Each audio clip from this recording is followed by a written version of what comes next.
Hello and thank you for coming to check this out. So in this guide we are going to look at how we can use Motion 5's parameter behaviors instead of keyframing, and we are going to look at things just entirely within the context of making titles. So I'm thinking specifically of when we do our After Effects graphics reproductions in Motion 5. In those projects we constantly use the same three keyframing methods to get the same three curves. So we're talking about this curve that we use so often with different variations, that's moving the blue circle, this curve moving the orange circle, and this one moving the pink circle. So this kind of curve gives us something that's very slow and then jumps into its final place. The orange circle here has this curve that rushes in and then settles into its final place. And then the blue circle has this very versatile curve that we often adapt it to each graphic. It gives us something that's slow, and then as it hits this steep part of the curve it will leap forward and then ease into place. And that's the term that we hear all the time, easing in, easing out of the first position, easing into the last position, or easing on both sides. So in terms of our animations, when we use the titles, we come across this one most often, rushing the titles in and then settling in, and this one we do see from time to time,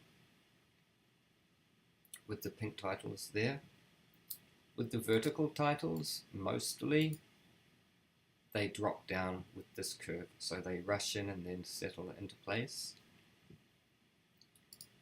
The other curve type that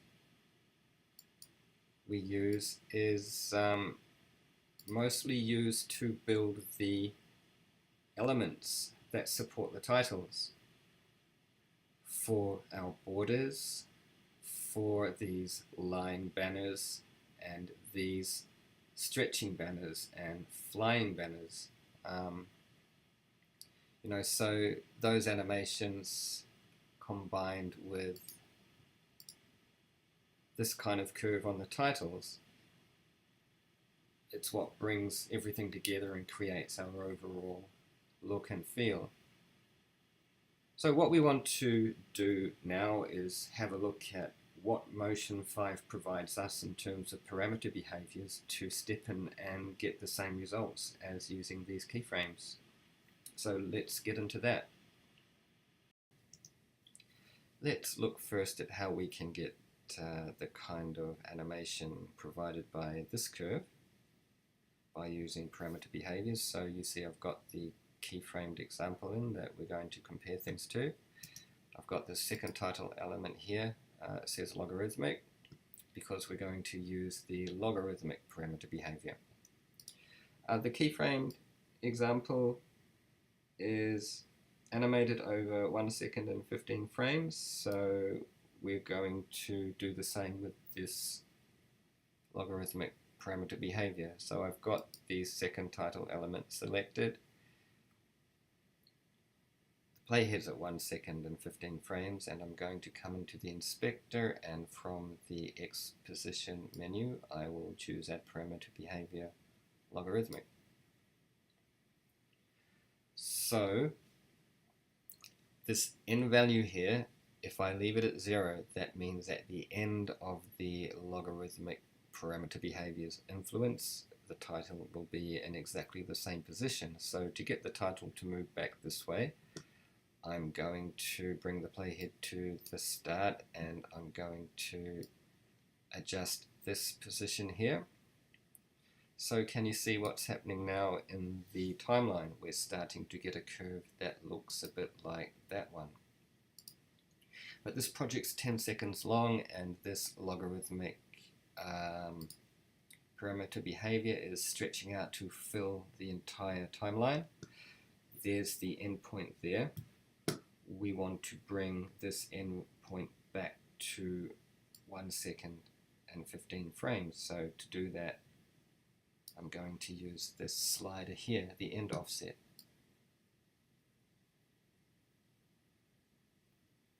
So there you can see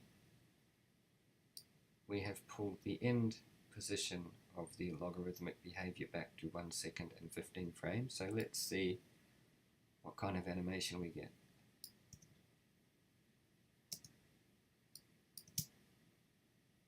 It's very close to the animation provided by the keyframes. Can we do anything more with it from here? Alright, so you see I do have some leeway here. I have the start offset position, and if I adjust that, then you can see it's softening or exaggerating the curve.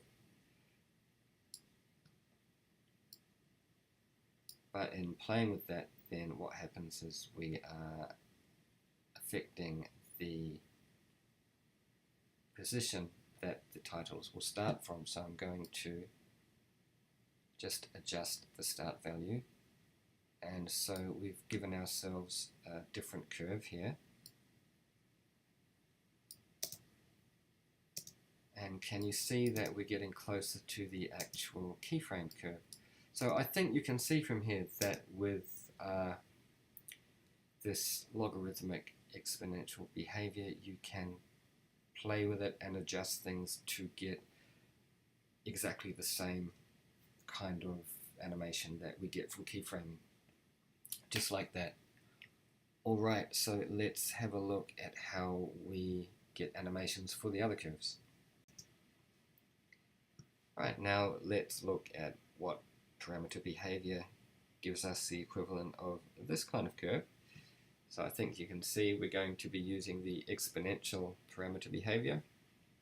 The keyframed example is coming in over 1 second and 15 frames again, so that's the base that we're going to compare things to.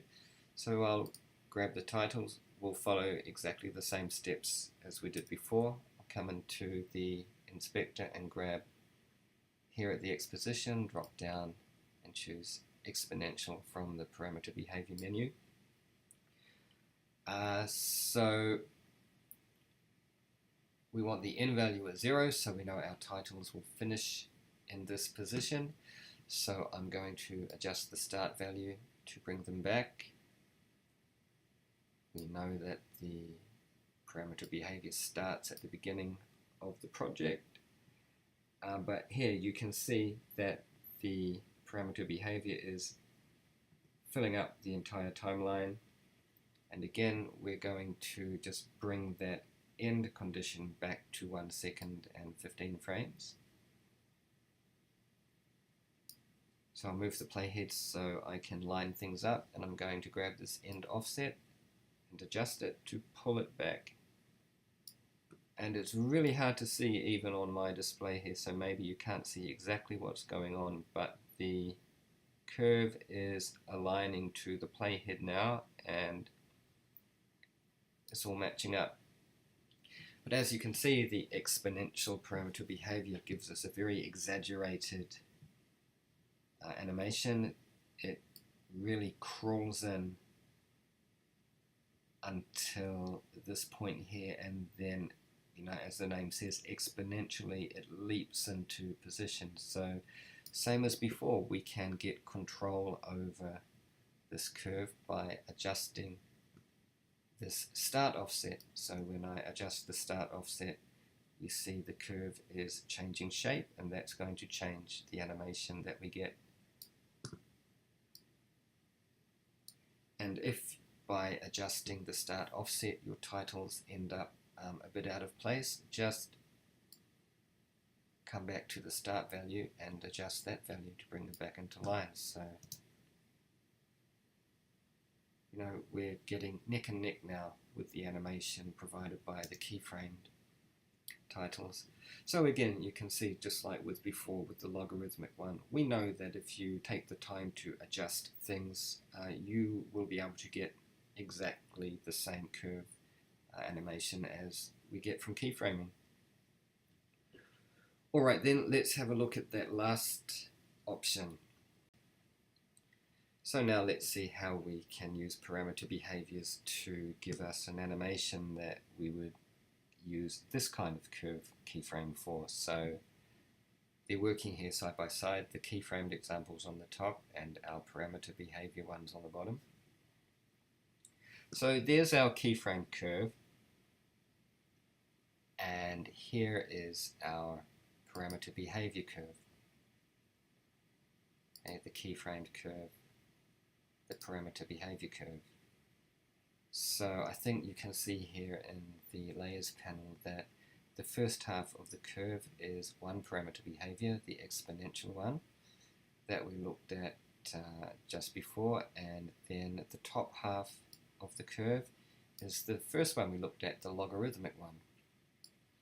So the exponential curve is running the entire duration of the project, and the endpoint offset is lined up to the 20th frame, and the logarithmic one is trimmed to start on the 20th frame. So it just comes in and takes over like a relay race, and they come together and combine and give us a curve that's giving us an animation very, very close to what we get if we keyframed it. So I'm just new to using behaviors instead of keyframing, and just like when I was learning keyframing in the very beginning, things took a lot of time to set up, and that's kind of the stage I'm at now. But the whole point of these guides is to share with you guys what I find out and pass it on.